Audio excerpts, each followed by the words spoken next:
അതിന്റെ ഒരു തീം, ആ പ്രോഗ്രാമിന്റെ ഒരു തീം അങ്ങനെയാണ്. സോ ഞാൻ ഇച്ചിരി ന്യൂസ് റിലേറ്റഡ് ആയുള്ള കാര്യങ്ങൾ ചെയ്യുന്നതുകൊണ്ടും ഞാൻ ഈ ക്യൂട്ട്നെസ് മാറി വിതറാത്തതുകൊണ്ടും മൈൽ സ്റ്റോൺ എന്നെ ഓപ്റ്റ് ചെയ്തു. That's all. ഓക്കെ, 1000 പേരാണ് എന്നെ തെറി വിളിച്ചിരിക്കുന്നത്. രേണുസുതിയെ ഭയങ്കരമായിട്ട് ഇഷ്ടപ്പെട്ടു. I am happy with that. Because അവരത് ഡിസേർവ് ചെയ്യുന്നുണ്ട്. എന്നിലൂടെയെങ്കിലും രേണുസുതി, അതായത് ഇന്റർവ്യൂവിന്റെ തൊട്ടടുത്ത മൊമെന്റ് വരെയും അവരുടെ ക്ലിപ്പ് ബൈറ്റ്സ് എടുത്തു വെച്ച് അവരെ തെറി പറഞ്ഞ ആരാധകരാണ് ഇവിടെ വന്ന് കിടന്നിട്ട് രേണുസുതി ഇപ്പൊ വലിയ നല്ലതാണ്, രേണുസുതി നേരത്തെ നല്ലത് തന്നെയാണ്, രേണുസുതി.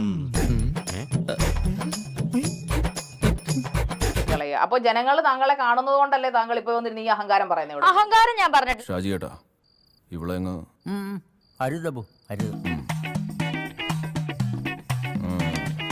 സീറ്റിന്റെ നിങ്ങൾ ഇനിയും മനസ്സിലായിക്കോളൂ. ഇനിയും ചിലപ്പോൾ ഇതിലും വലിയ അതിഥികളും ഇതിലും വലിയ കൊള്ളക്കങ്ങളും ഉണ്ടായേക്കാം. ചിലപ്പോൾ ഞാൻ തന്നെ ആയിരിക്കാം അതിന്റെ ഹോസ്റ്റ് ആയിട്ടുണ്ടായിരിക്കാം, ഞാനോ വേറെ ആരെങ്കിലും ആയിരിക്കാം.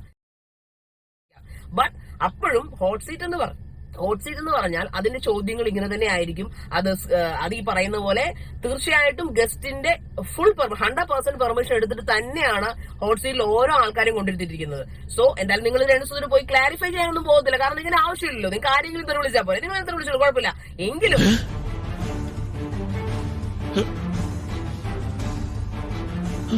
എന്നിലൂടെയെങ്കിലും നിങ്ങൾ രേണുസുതിയെ റെസ്പെക്ട് ചെയ്യുകയും രേണുസുതി ഗ്രേറ്റ് എന്ന് പറയും വായിക്കുന്നതിൽ ഞാൻ ആത്മാർത്ഥമായിട്ട് പറയാം. എന്റെ കണ്ണുകൾ നോക്കിയിട്ട് കള്ളം പറയാൻ നിൽക്കുന്നുള്ളൂ. ഭയങ്കര കോൺഫിഡൻസ് കാണാൻ സാധിക്കുന്നില്ലേ? നിനക്ക് എങ്ങനെ സാധിക്കുന്നത്? എനിക്ക് ഒരൊത്തും പിടിയും കിട്ടുന്നില്ല.